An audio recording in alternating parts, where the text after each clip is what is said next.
Hey guys, it's Hode, and today we're going to be reacting to a a film theory episode. What a surprise! Is is something I thought. You know what? I was just scrolling around his channel. I thought, this specific one.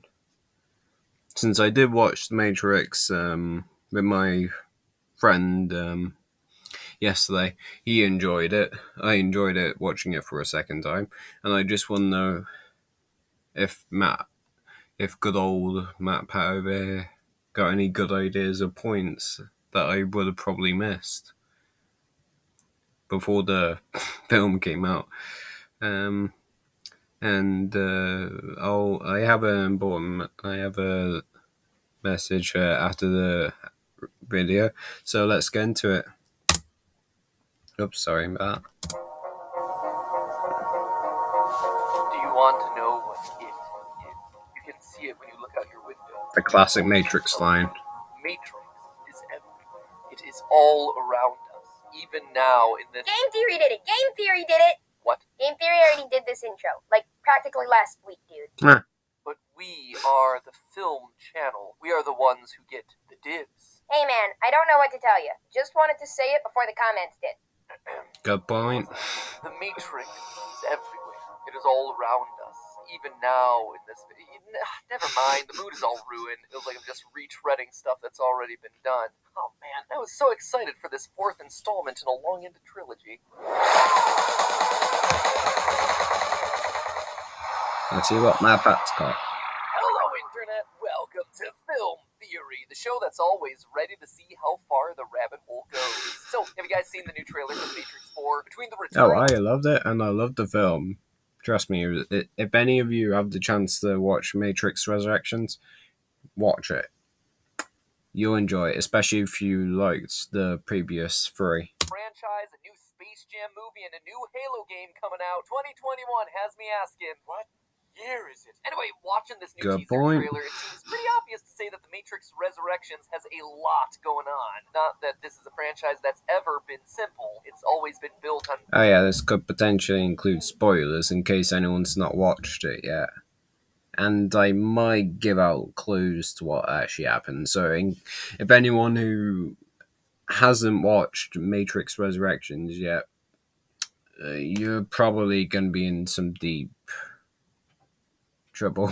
big ideas and deep philosophy wrapped in awesome fight scenes and incredible visual effects. And this new iteration seems to be no different, but it also seems to be leaning very heavily on imagery and concepts ripped from the previous films. And I mean, they're not even trying to hide that fact. After all these years, to be going back to where it all started, back to the Matrix. So what... I mean, it's not entirely wrong. The entire film is basically the king of references for the older films. going on? Is this just another soulless cash grab of a franchise reboot? Well, it's certainly cash grab, but I don't think it's a soulless one. Believe me, if Warner Brothers wanted to make one of those, they have had plenty of opportunities over the years, but never have. One of the Wachowskis has even returned to be a writer and director in the movie, which says a lot about the importance of this film in the overall legacy. In fact, I think that The Matrix Resurrections is, well, resurrecting the franchise in a way that is both It basically is, yeah. series and Or it its did, history yeah. of making big statements about how humans engage with technology. Ladies and gentlemen, after watching this trailer more times than I care to count and analyzing the franchise's past and present, I think I have the answers to all of your biggest Matrix 4 questions, while also having an idea of the plot and what the overall meta-narrative is planning to say about the modern state of entertainment. Let me just tease it this way.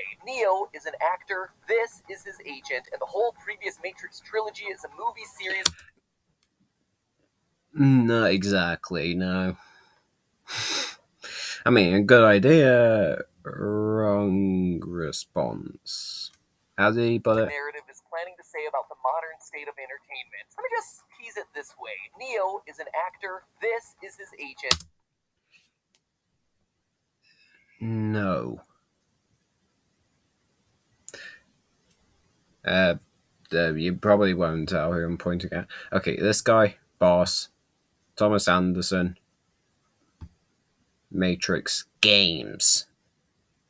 And I'm spoiling it. I'm just gonna let him speak for whatever. A movie series within in this new film? That's a lot to It's a game unpack. We're series about to within them, cover it but all, okay. but before we do, make sure you take that red subscribe button pill right below this video to start seeing reality as it truly is.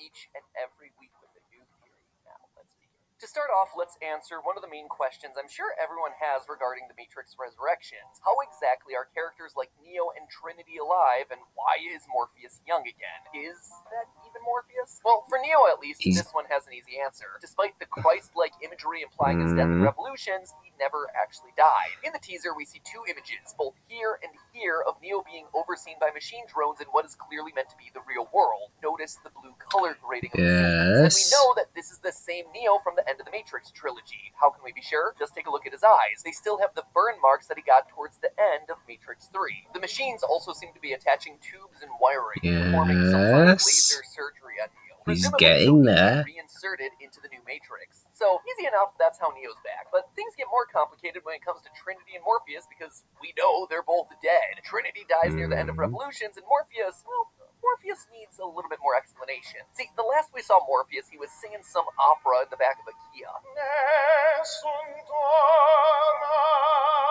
And if that wasn't weird enough for you, that commercial is from 2014. The series had been essentially dead for like 10 years. Talk about your dated references. Isn't that right, Gary Coleman? But of course, that was just a commercial. It's not like it's canon or anything. Or is it? It isn't. Maybe. Now, last time we saw Morpheus in the Matrix films, he was staring in awe as the machines retreated from Zion. Is this real? So why then would I say that he's dead? Well, to answer that, we have to look at the 2005 video game. A lot of people look to that as reference, but that's not canon. It doesn't count. Morpheus did die, not in the Matrix though. So you can't look to that anymore. The game was billed as an official continuation of the Matrix canon, and its storyline, which is in fact called the continuing story, was signed off by the Wachowskis themselves. Now, but it's not canon anymore, so you can't include it, but one of the game's even if you wanted to. Led by Morpheus, who's returned to his terroristic tactics after the machines have refused to return Neo's body to Zion. Throughout the rest of the storyline, Morpheus is hunted by a or it's not canon as we know, since they don't mention anything about this in the film. This masked figure known simply as the Assassin, who lives up to his name after he literally slides out of a small vent on the side of a building and kills Morpheus. Yeah, I've heard this, but it's just not canon, in my opinion. Anticlimactic. He made some weird choices. You know the dream. You've dreamed it. That's it? So Matt Pat, you're now saying, are you implying that both characters have been resurrected, hence given the new movie's title of one of them, yes. On the nose meaning? Yes, I am. These movies have never been one for subtlety. But I've got proof, and boy, howdy did we dig deep for this one. You see, the Morpheus and Trinity we're about to see in Matrix Resurrections are clones. Yep. No. The Morpheus one, kinda. Trinity, no. You heard that right. Believe it or not, this has precedent within Matrix canon. The machines do indeed have the ability to genetically engineer and clone humans with specific traits for specific purposes. We know this based on a series of obscure stories called the Matrix comics. See, way back when the very first Matrix movie was coming out in the late 90s, Warner Brothers hired a bunch of writers and artists to create comic books and short stories to tie in with the film. These were released on the old 90s Matrix website, and while they were primarily used to advertise the movie, they also filled out the new universe with a ton of stories and lore that fans could dig into and dissect. These stories, later known collectively as the Matrix comics, were all overseen and signed off on by the Wachowskis. The one I want to look at here today is a short story called Goliath. In this story, our unnamed protagonist is revealed to be a genetically engineered human with enhanced speed, strength, and reaction time. A human that has been created by the machines. They've also designed him to be interested in flying planes. And within the Matrix, the machines have fed him lessons on flying UFO-style spacecraft. So why would a bunch of machines try to do all this? Well, they needed him out in the real world to fly that same UFO into space and destroy an alien spacecraft that's been throwing asteroids at Earth. One of those asteroids already destroyed Australia, apparently. And just as a quick reminder, yes, the spacecraft that launches asteroids at Earth is a thing that actually happened and is also canon with the Matrix. Anyway, for as ridiculous as that story might sound, the reason I bring it up is that it confirms that the machines can engineer humans and can implant personal interests and desires into those humans. As such, it's not that... Unfortunately, this isn't relevant. So it's pointless mentioning this, Matt Pat. Sorry to burst your bubble. It's pointless mentioning it. That the machines would be able to clone specific people found within the Interesting Matrix. information, So if you haven't connected the dots pointless here, in the understand that the story. machines have genetically cloned both Trinity and Morpheus, and the teasers give us imagery to back that up. In several of the shots that flash across the screen, we see what appears to be both Trinity in a stasis pod and the machines designing Morpheus's new. We all know. I mean, a close guess,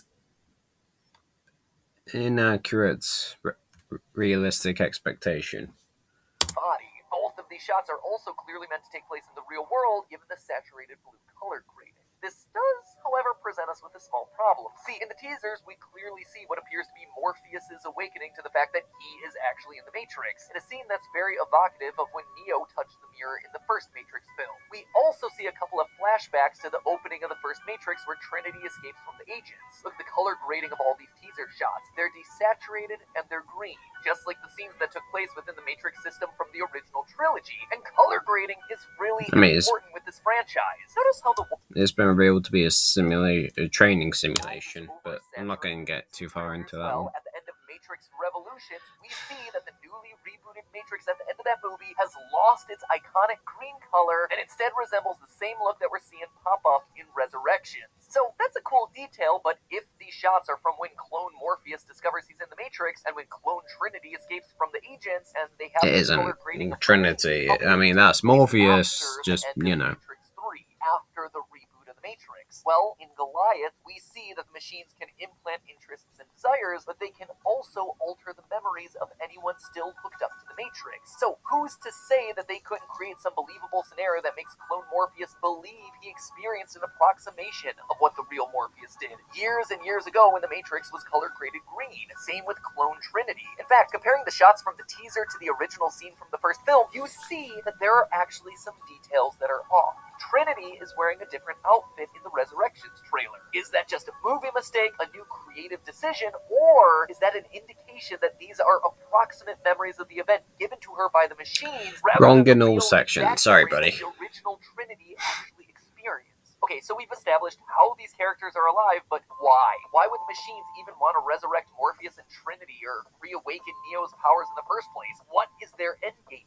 Well, to answer that, let's take a look at what we can discern about Neo's life here in the current iteration of the Matrix. And I promise this is going to be relevant. First off, it seems like Neo's pretty darn wealthy in this current version of his life. He's seeing what appears to be a nice therapist in a fancy office. He's taking a bath in what looks to be an upscale home in San Francisco, which is the second most expensive city to live in the US, and I'm pretty sure that that's going to track into the current version of the Matrix as well. Additionally, he seems to be at least somewhat friendly with obviously wealthy people like this guy right here. And also, check out this scene from one of the teasers. It clearly takes place in a movie theater, and the scene that's being projected... No, he almost had it, but he's messing up. Wait, what? Yeah, The Matrix is a movie that exists Game. in this newest iteration of The Matrix. Jesus, and it bro. actually stars Neo in this world. That is crazy amounts of meta, which got me thinking. You see, it's my theory that in the newest iteration of the Matrix system, Thomas Anderson, Keanu Reeves' character, is either an actor, a writer, a director, or maybe all three. He made the previous Matrix films, which in turn He made them, skyrocketed his career but not to into the level of films. success that we see in these teasers. That's what this line After all these years, to be going back to where it all started, back to the Matrix. is actually talking about. Thomas and this corporate guy are going back to make more Matrix movies. More And I would games. guess this new character is Neo's agent, a literal Hollywood agent. A Quite a bit boss. different than any of the other past agents that Neo had to deal with. They're going back to the franchise. I'm gonna correct him as much as I can.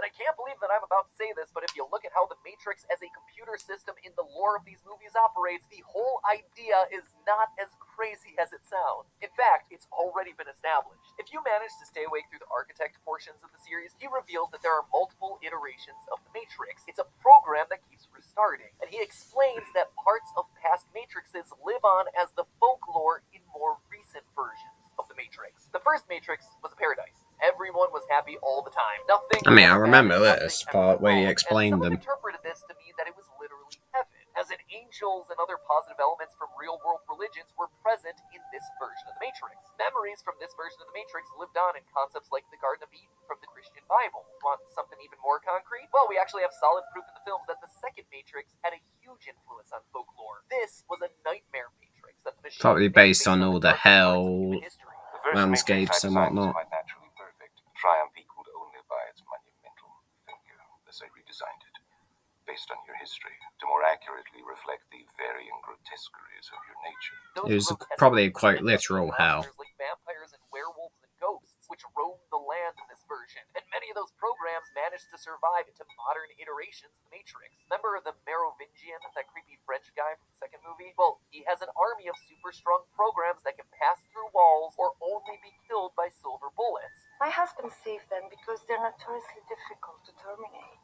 How many people keep silver bullets in their guns? And that's because they're literally werewolves and ghosts. Hmm. I'm pretty sure that the Merovingian himself was a vampire too, but not 100% sure on that. Anyway, it follows that He's events probably from the most inspired recent by a iteration of vampire. the Matrix, the one that we witnessed during the Matrix trilogy of films, would also live on in the pop culture of its next iteration. I mean, it'd be pretty difficult to forget Agent Smith shoving his hand into the chests of pretty much everyone on the planet to clone himself. You. Yes, me.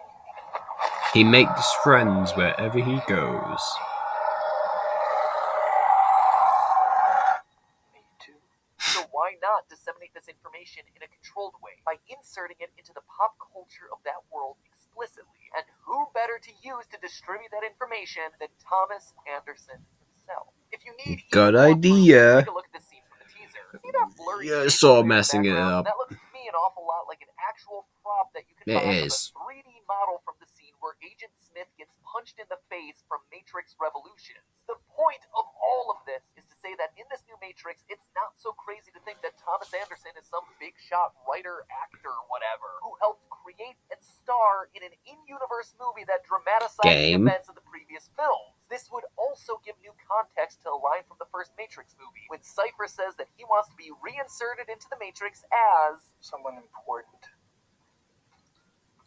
Like an actor. Huh, isn't that an interesting coincidence? In short, The Matrix Resurrections is going to be a meta-commentary on rebooting beloved media, told through the soft reboot of a piece of beloved media. I think it's going to ask the difficult question of whether it's better to give an audience exactly what they want, exactly what they expect, or is it instead worth challenging them and their expectations? If you don't understand what I mean, well, as an example, just look at the recent Star Wars films and their reception. Is it better to produce something like The Force Awakens? A movie that played it real safe. Story that did nothing new but placated a majority of the viewers. It took important nostalgic imagery and recycled it over and over. Or is it better to produce something like The Last Jedi? A movie that challenges its viewers and subverts their expectations, for better or worse. A story that takes the same iconic imagery and turns it on its head, taking it in a wildly different direction, but Probably best to go with the first option. I think the machines are going to try to take the Force Awakens route with Neo. They're trying to keep him sedated and happy, feeding him the story that he wants to hear so they can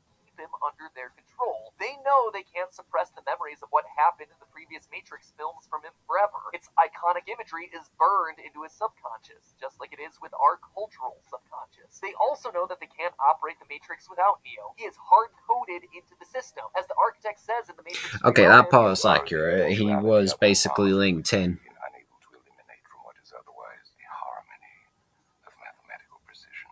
Neo, or the One, has to be in the Matrix so the system can function He's properly. he's If getting the that humans point that right. went out, Yeah, he they is. hope for a savior, and in a meta sense, he also has to be in the Matrix so that we, as the viewers, have a protagonist to root for. So the machines are giving him and us exactly that. They're feeding Neo a new story that he so desperately wants to hear, with the woman that he wants to be with the friend he wants to fight alongside once more, going through the motions with similar imagery to his past adventures. Perhaps they've even set up new programs like his media agent and his therapist to help guide him subconsciously in that direction. No. Notice how both of them have blue motifs running through their costumes and sets. The agent's suit, the therapist's glasses. Blue is the color of the machines in this world. Perhaps the machines are just hoping that Neo will once again merge with the code in their system to keep the Matrix stable. Just like Warner Brothers needs to keep that Matrix franchise stable, so they can keep pumping out movies and making money, so they can spin it off into a new HBO Max show and make new video games, new merchandise, new comic books. Will they succeed? Will Neo and the audience be sedated by the same story again? Well, given the fact that I believe The Matrix Resurrections is even asking such a meta-textual question, if I were a betting man, I would say no. I think this movie is going to surprise us and end with a huge twist that sets up the franchise to tell new stories. Will we like it? Who knows? That's kind of what the machines want to find out. But hey, that's... Well, that was that. Personally, how about you? Had a good running idea, but it was way off the expectations. Just maybe next time you do a theory, don't overthink things. Anyway, oh yeah, my message. Well, first I want to say, well, actually, I should probably say that until afterwards. But I know at least some people have already seen the GoFundMe page.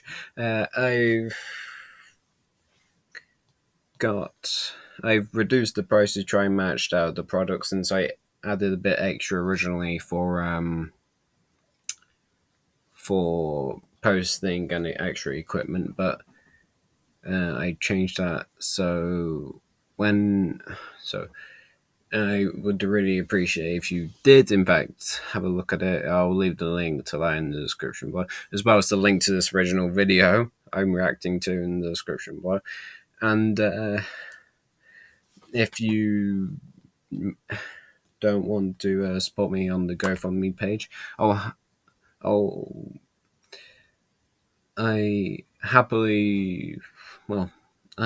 want to try and reach up to 1,000 subscribers probably in the next 2 years, if that's possible, because this